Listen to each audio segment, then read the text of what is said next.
All right, welcome back, everybody. We're in the middle of our Grassroots Citizens panel. Before the break, we're discussing the fact that Obamacare had its 5th-year anniversary today, and the country, I should say, seems as divided about its benefits, its good idea, bad idea, as ever.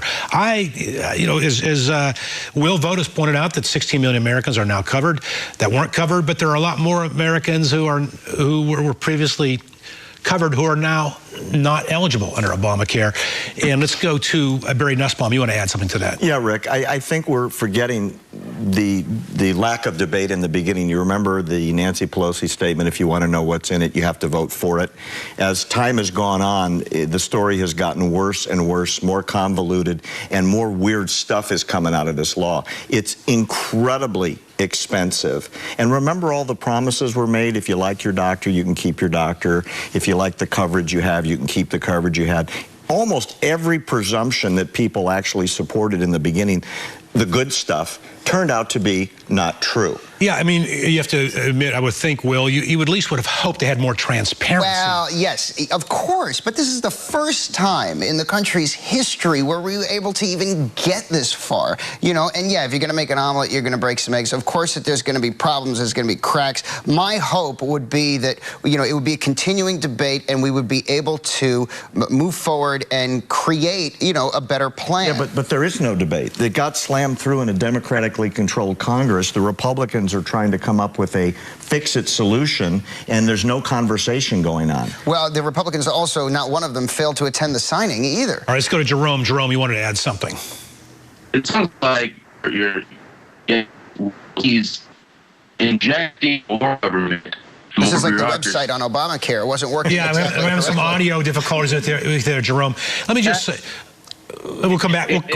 We'll come back to Jerome in a moment. Let me just say this, Will. I appreciate your breaking some eggs and make an omelet analogy. Sure. But when you hear the consultant, the name is Gruber, Jonathan Gruber, come out and say, you know what, this was our plan all along. We wanted to distract everybody over here and do this over there. We wanted to be non-transparent. We wanted to trick people. Look how smart we are. That's what's troubling. Is there ever a piece of legislation that's going to universally appeal to everyone? No. I mean, I do think of the families that are able and the children that are able to have health coverage that weren't previously, and it is not perfect. And I'm not here on television saying that it is perfect, but I am acknowledging, you know, that there are people, millions of Americans, that are able to go to the doctor and get the health coverage that they need for their families because of this. All right, let's go to Jerome. Try again one more time, Jerome. Yeah, no, I think your guest thinks that the idea of adding more beneficiaries on a shrinking amount of tax revenue to pay for the benefits is a good thing. I mean, there were some great ideas that Obamacare never actually inserted. I mean, the iPhone does not cost $600 anymore just because you can only buy it in Florida from AT&T. No, it's competition.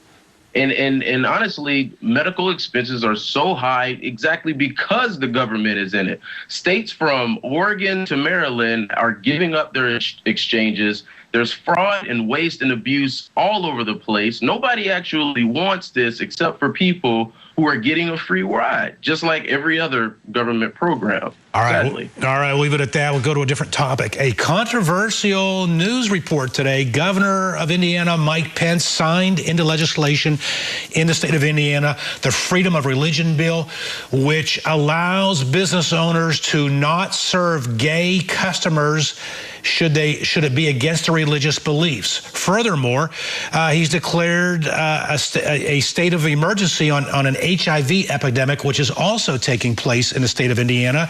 Those two things, coincidental, one would believe. Let's start with Bridget Melson. You are a Dr. Bridget Melson. You're a psychotherapist. Yeah. Here in California, and you're following this story closely because you say you have been the target of someone who turned away same-sex marriage counseling based upon your religious beliefs, and you found yourself in some trouble.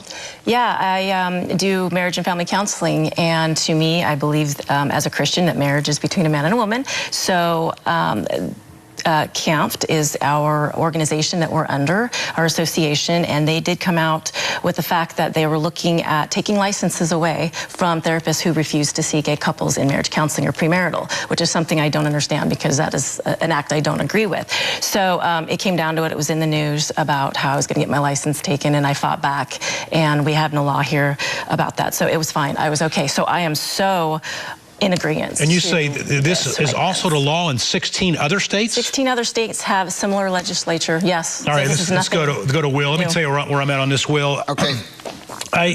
Number one, I would not be someone who, I'm not a florist, I'm not in the same sex, I'm not in the marriage counseling business. Sure. So I don't have any issue with, personally with having to worry about this type of topic. Understood. The way I look at it, if it is against someone's religion, why not let the marketplace determine whether they want to go see Bridget Melson? Someone says, you know what, Bridget Melson, you're a bigot. I'm not saying you are, but someone would say that. Right. I don't want to go do business with you, so I'm going to go elsewhere. Is that wrong? No, I actually, I'm shocked to agree with you in this sense, in that, if I was gay and I had a partner and we were having issues, like any relationship or couple, why would I choose to go to somebody that didn't want to work with me? But, it is legal. It is legal for gays to get married, in the state, and they have the same problems as we all do. I mean, I'm divorced, and my counselor sucked when we got divorced. All right, Jerome, Hudson. Jerome, what's going to happen is those on the left are going to say that, listen, this would be akin to someone wanting to turn away a customer because of their skin color. We hear that analogy a lot. I get that analogy on some level. On another level, personally, I feel that's offensive to African American folks to make that comparison. But how do you feel about this legislation signed into law by Governor Mike Pence today?